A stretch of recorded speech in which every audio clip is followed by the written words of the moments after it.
What happens when a country music superstar walks into one of the most politically charged talk shows on television and refuses to play by the rules? The answer is more explosive than anyone could have predicted. And what unfolded between Blake Shelton and Bill Maher that night became one of the most talked about moments in late-night television history. Before we get into exactly what went down, make sure you hit that subscribe button and drop a comment below telling me what you think about celebrities speaking their minds on these kinds of shows. Now, let's dive into what really happened. The green room was buzzing with the usual pre-show energy. Blake Shelton sat comfortably on the leather couch, his boots propped up on the coffee table, scrolling through his phone while sipping on what looked like whiskey, but was probably just iced tea for the cameras. His publicist stood nearby, going over talking points one more time, but Blake wasn't really listening. He never did before these things. He preferred to just be himself, which is exactly what got him into hot water that night. Bill Maher's show had been on fire recently, pulling in massive ratings with controversial guests and even more controversial takes. When Blake's team pitched the appearance, they thought it would be great exposure, a chance to talk about his new album, maybe crack some jokes about being a coach on The Voice, and show a different side of himself to an audience that might not typically tune in to country music.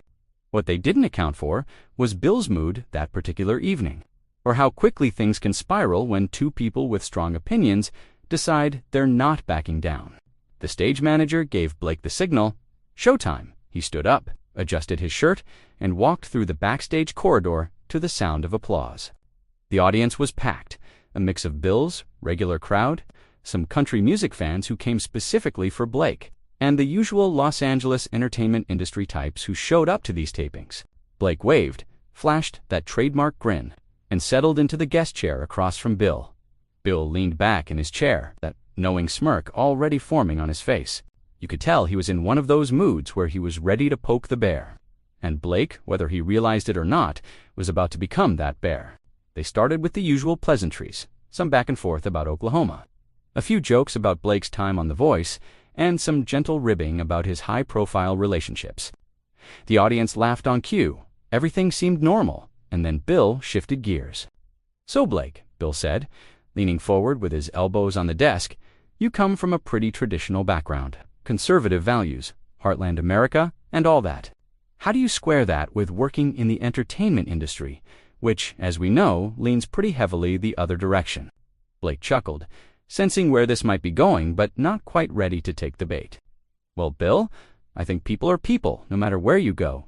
I've worked with folks from all walks of life, all kinds of beliefs, and we get along just fine because we focus on the music and the work. It's really not that complicated." Bill nodded slowly, but you could see he wasn't satisfied with that answer. He wanted something juicier, something that would make headlines. "But it is complicated though, isn't it? I mean, you've got half the country that thinks the entertainment industry is full of elitists who look down on regular people. And you've got the other half that thinks anyone who doesn't agree with progressive values is a bigot. Where do you fall in all that?" The audience went quiet. This was the moment everyone had been waiting for, whether they knew it or not. Blake took a breath, and you could see him deciding in real time whether to give a safe, media-trained answer or to actually say what he thought. He chose the latter. "Listen, Bill, I think the problem is that everybody's so obsessed with putting people in boxes. You're either this or you're that. You're either with us or against us. I don't operate that way. I've never operated that way. I respect people who disagree with me, and I expect the same in return.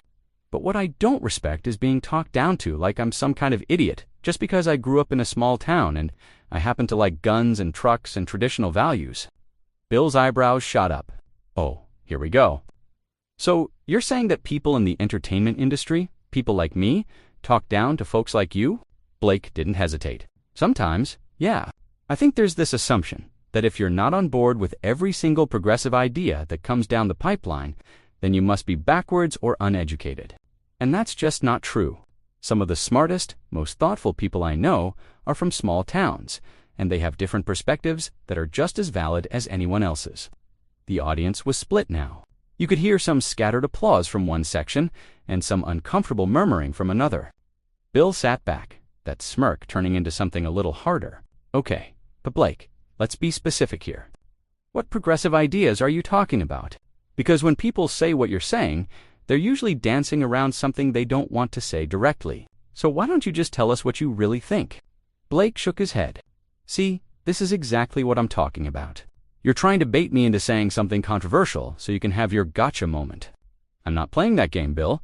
I came here to talk about music, to have a conversation. Not to be interrogated like I'm on trial for having opinions you don't agree with. Bill leaned forward again, his voice taking on an edge. No, you came here knowing full well what kind of show this is. You don't book Bill Maher if you want to talk about your new album and nothing else, so let's cut through it. You mentioned traditional values. What does that even mean in today's world? Because to a lot of people, traditional values is just code for wanting to keep things the way they used to be, which for a lot of folks meant discrimination and inequality. Blake's jaw tightened. You could see the frustration building. That's a hell of an assumption to make about someone you barely know. Traditional values to me means hard work, family, faith, taking care of your community. It doesn't mean I want to discriminate against anybody, but you're sitting here implying that because I value those things, I must secretly be some kind of villain. That's not fair, and it's not true. Bill wasn't backing down. I'm not saying you're a villain, Blake. I'm saying that a lot of people hide behind phrases like traditional values to avoid uncomfortable conversations about how society needs to change. And when you push back against progressive ideas without being specific, it makes people wonder what you're really trying to protect.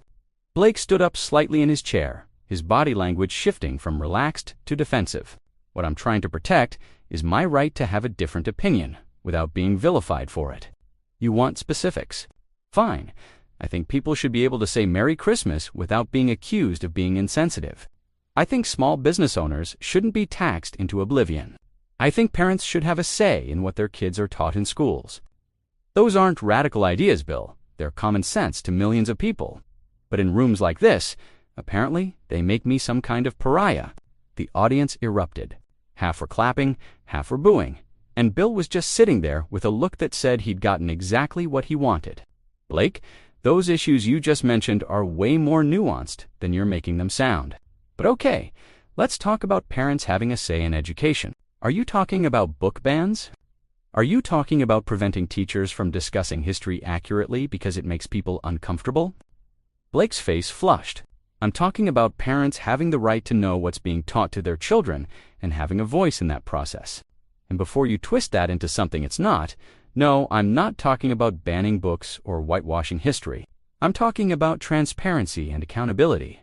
But see, you can't even have that conversation without someone like you turning it into an accusation. Bill spread his hands. I'm not accusing you of anything. I'm asking questions, which is literally my job. But you're getting awfully defensive for someone who says they just want to have a conversation. Blake pointed at Bill, his voice rising. Because you're not asking questions in good faith, Bill. You're setting traps.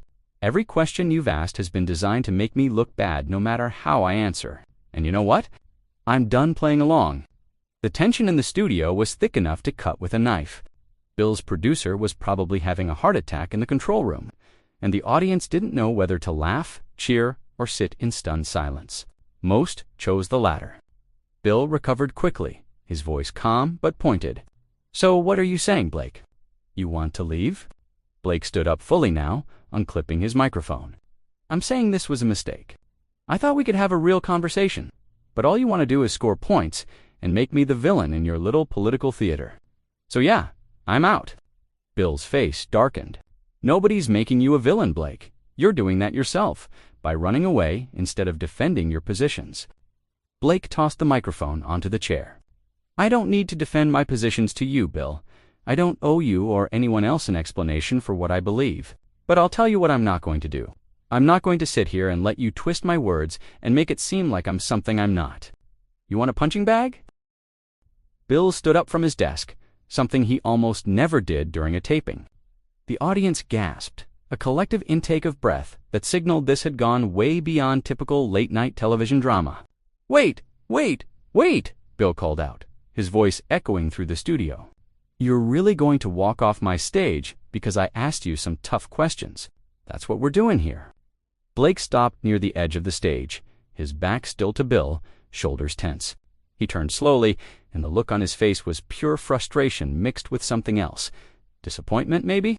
Tough questions? Is that what you call that? Bill, I've done hundreds of interviews. I've been asked tough questions before. What you're doing isn't journalism, it's a hit job. There's a difference. Bill walked out from behind his desk, moving closer to Blake, which made the whole thing feel less like a talk show and more like a confrontation in someone's living room. The cameras scrambled to adjust, the operators clearly unsure whether to keep rolling or cut to commercial. They kept rolling. A hit job. Blake, I asked you to clarify your positions. That's literally what